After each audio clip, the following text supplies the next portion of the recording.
What's up, everybody? It's Roger and Victoria here from the DisKingdom podcast. In this episode, we're going to be talking about Epcot, all the changes that were announced at the D23 Expo, and there were a lot of them.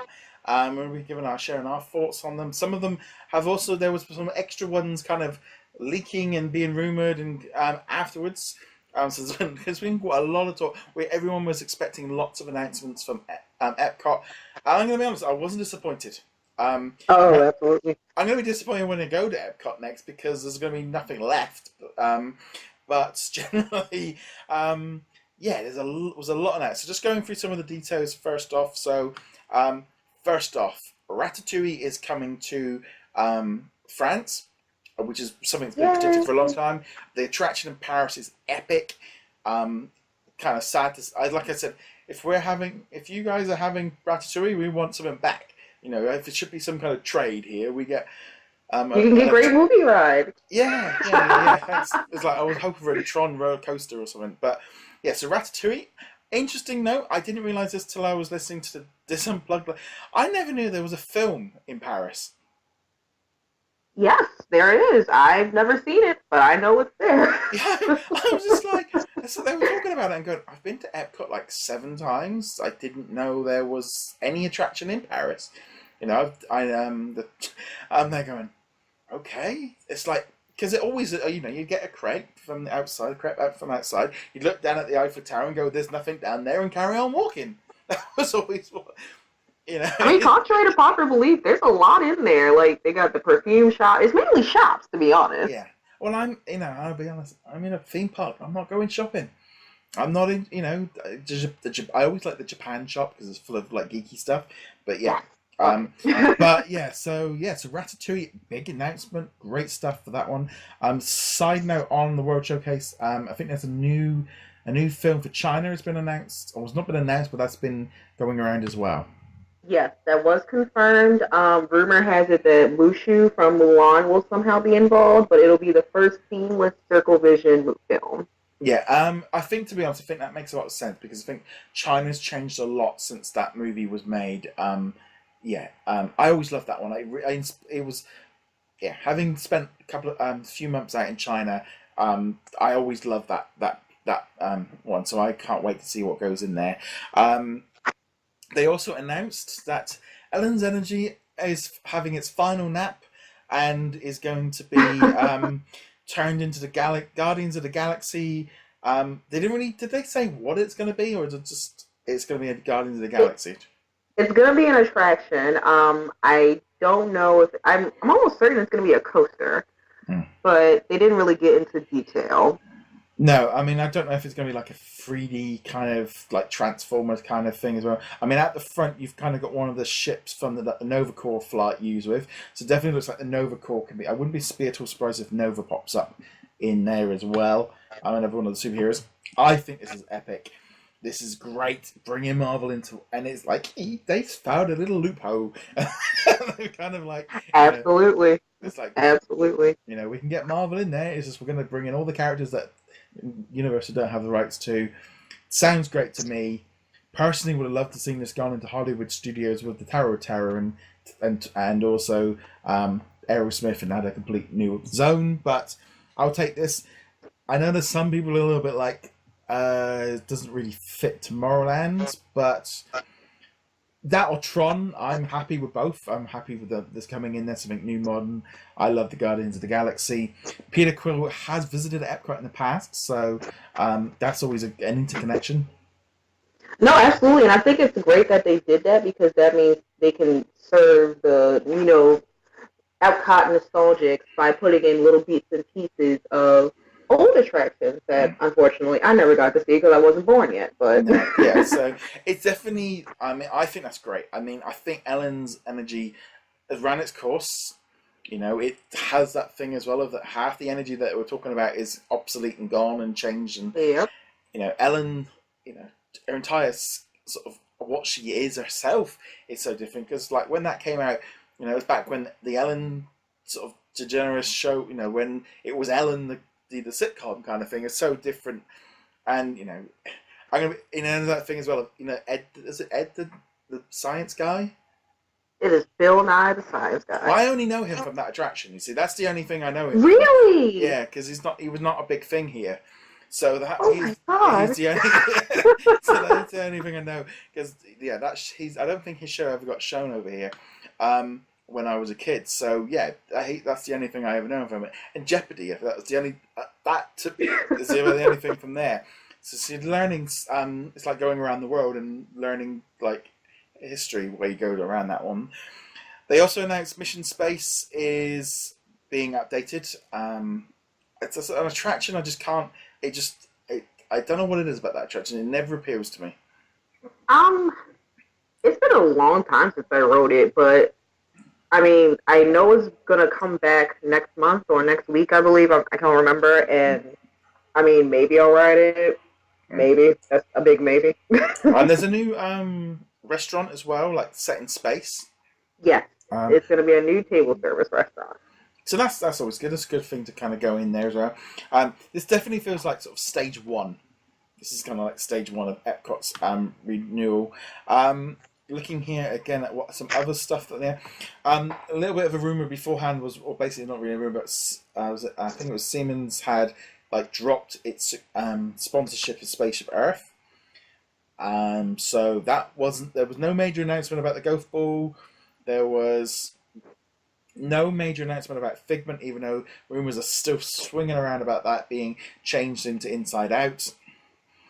There was nothing about that sort of short story little area. That wasn't, or the land, none of that.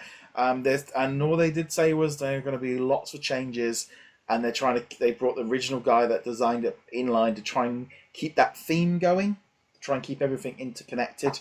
But yeah, lots of stuff going on there. Yeah, absolutely. I was a little disappointed in the fact that they didn't announce a new pavilion. I think that was my big one.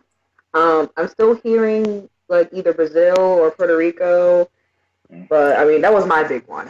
You could put a Doctor Who ride in the English pavilion. That would be good. But it's that thing as well of, I think for me, they announced Ratatouille and Guardians of the Galaxy. That's two big attractions for the park. There's that kind of line that they definitely set up the thing of there's going to be lots more announcements, but they've also got to be careful that they don't turn it into another Hollywood Studios. And I think the way it looks to me, closing Ellen and doing that and doing the Guardians, and that it seems safe. It seems quite a little bits pieces, because obviously Ratatouille can be built without really affecting anybody else as well. Oh yeah, absolutely. I mean, I will say this much. You know how Great Movie Ride, you hate it? That's Ellen's Energy Adventure for me. I sleep on it every time. But one thing they did sneak in there that I did notice is the concept art for what Epcot's going to look like. And if you look at it very carefully, no more Communicore, no more interventions, new entrance plaza. Yeah, I think they're working on new entrances. It's that kind of. I mean, the thing is, well, the dome is iconic, so that isn't going to go anywhere. But, oh yeah, absolutely not. For me, it's that kind of thing of, if they closed like the Pixar short stuff that they got in there at the moment, they could have announced something going in there, unless they are literally planning on just demolishing that whole building, because it's Figment's in that building as well, isn't it? Oh yeah, I think honestly he's gonna be on the chopping block. There have been surveys asking, guests, are they familiar with him? Do they like him? How much they like him? I have a big feeling he will be on the chopping block. See, the one good thing with Figment to me is I think they can bring him into the Inside Out attraction like Bing Bong, and we've mentioned this before. So he's still going to be around. I still remember when I was a kid. You went to Epcot, and we got our stuffed Figment sort of stuffed toys, because he was the only character in the whole park. And interesting though, it was actually, I remember it was, now this is a whole thing of, see, Figment for me and Going in the Land, I think it was where I first tried peanut butter and jelly sandwiches. I had a little meal deal with Figment on the side. So that's that, like, the little thing of like Figment and peanut butter and jelly sandwiches. That's that connection. So little things like that. That's what you remember as a kid, and just so Figment. But then that would have been like late 80s, so it would have been right at that time of, there wasn't a lot of attractions at that park. But as a whole, I thought Epcot seemed so. I think that sounds like an awesome lineup. Oh, absolutely. I think we got just enough for them to safely not start riots. But I mean, there have been other rumors. I'm almost certain they're true. I think this is going to be an awesome Epcot. It needs it the most out of all the Disney parks. I'm happy with what we're getting. Yeah, the only thing that really gets me is like the, there's still lots of questions about like the innovations and the Finding Dory area, and what they can do. And I mean, this whole thing about keeping it futuristic, it's difficult. It's, I think the days of them doing sponsorships, that was part of their old plan. That was how he funded Disney. Now they don't need the sponsorships, and also it distracts from them. Do you want to sell, some random company that, there's a lot of customers that have got no idea what they are. That's the other thing as well. But also, or do you want to sell merchandise and that character and the new movie and everything that kind of interconnects with it all? No, I absolutely agree. I think what the issue is with Epcot is people are in love with the original vision of it was, not actually its past or what it is right now, and that kind of blocks judgment. Yeah, again, it's the start to me. See, for me, it's that kind of thing. Future World is one thing. The World Showcase is an entirely different. There's almost like two different parks there. And for me, World Showcase is what's special about Epcot. Exactly. Future World was always a bit like, okay, there's like 2 or 3 rides, and that was it. You had to wait till 11 o'clock to get into work. And the World Showcase was always, as an adult, it's lovely just to walk around and and I think I would love to have a Disney attraction in each of those worlds and in each of those lands, and just that sounds good to me. And I just left that show thinking to Epcot, okay, stage 1 is set. You set the tone, and let's see where it goes from here, because it's by no means the last. I still think this is stage 1. Oh, absolutely. There's no doubt in my mind that this is only just the beginning. They're going to do it in stages because otherwise they would have to close down the entire park. We don't need another Hollywood studio situation going on. I'm personally excited for everything.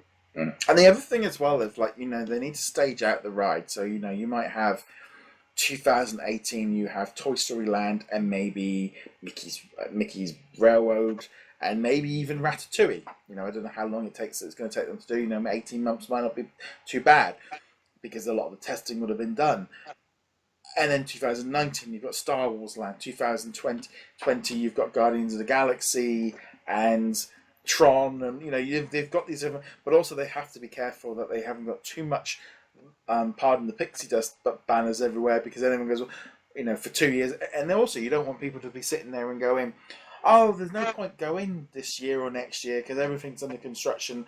Wait a bit. Oh, yeah, I agree. I mean, I feel like Ratatouille is going to take long because it did not take them that long at all to do Frozen Ever After. It took them maybe like a year, I think.